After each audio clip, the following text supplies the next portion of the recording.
The Shadowy Deal, a deep dive into the trilateral deportation of Venezuelan migrants. The recent deportation of Venezuelan immigrants from the United States, routed through Honduras before their ultimate return to Venezuela, has ignited a firestorm of controversy, raising crucial questions about the clandestine nature of the agreement and the broader geopolitical implications. This seemingly innocuous act of repatriation unveils a complex web of political maneuvering, strategic alliances, and escalating tensions between the United States and Venezuela. The drama unfolded on a Sunday, with a group of Venezuelan migrants unceremoniously deported from U.S. soil to Honduras, only to be immediately transferred to Venezuela. This indirect deportation, a rarity in U.S.-Venezuela relations, came swiftly on the heels of a Venezuelan official's social media announcement signaling the resumption of accepting U.S. deportees. This seemingly simple declaration, however, masks a far more intricate and potentially perilous geopolitical game. The Trump administration, already locked in a bitter feud with the Venezuelan government, has made deportations to Venezuela a key component of its broader strategy against the Maduro regime. The rarity of such deportations in the past highlights the unprecedented nature of this recent action, making it a clear indication of a significant shift in U.S. policy toward Venezuela. The Sunday deportations represent a tangible outcome of escalating tensions between Washington and Caracas.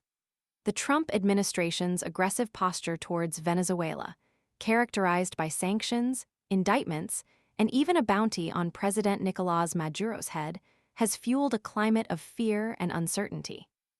The increased targeting of Venezuelan immigrants in the U.S. is yet another facet of this growing conflict, directly impacting the lives of vulnerable individuals caught in the crossfire. Honduras' role in this clandestine operation adds another layer of intrigue. The Honduran foreign minister's celebratory statement on X, praising the positive cooperation between Honduras, the U.S., and Venezuela, raises significant questions regarding the depth of this trilateral agreement. The strong diplomatic ties between Honduras and Venezuela suggest a level of behind-the-scenes negotiations that remain shrouded in mystery. The involvement of Honduras in this transfer of Venezuelan deportees necessitates a thorough examination of the potential quid pro quo arrangements that might have facilitated this unprecedented collaboration. This apparent deal is not merely a logistical maneuver. It's a calculated political move with far-reaching consequences. The U.S. State Department, while expressing its expectation of a consistent flow of deportation flights, has experienced setbacks.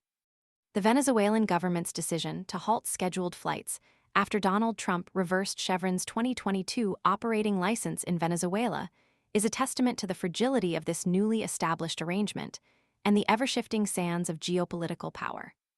Furthermore, Senator Marco Rubio's threat of new, severe, and escalating sanctions underscores the coercive tactics employed to secure Venezuelan cooperation.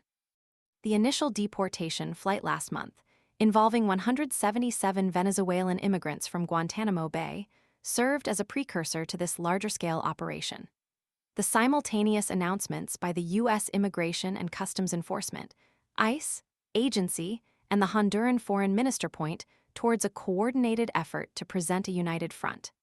However, the underlying negotiations remain largely opaque. The Honduran government's role is particularly intriguing, given its past stance. Under left-wing President Xiomara Castro, Honduras had initially threatened to expel U.S. military forces in response to Trump's deportation threats. However, following the February deportations, revelations emerged about the coordination between former President Manuel Zelaya and Trump envoys Mauricio Claver-Carón and Richard Grenell.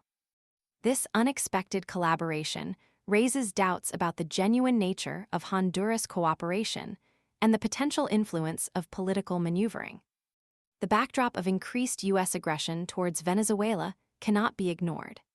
The $25 million bounty offered for information leading to Maduro's capture, the drug trafficking indictments in a New York federal court, and the threat of 25% tariffs on countries purchasing Venezuelan oil all point to a concerted effort to exert maximum pressure on the Venezuelan government.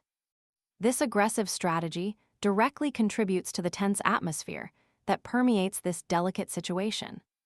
The expulsion of 238 Venezuelan migrants to El Salvador last week, invoking the Alien Enemies Act, further underscores the Trump administration's hardline approach.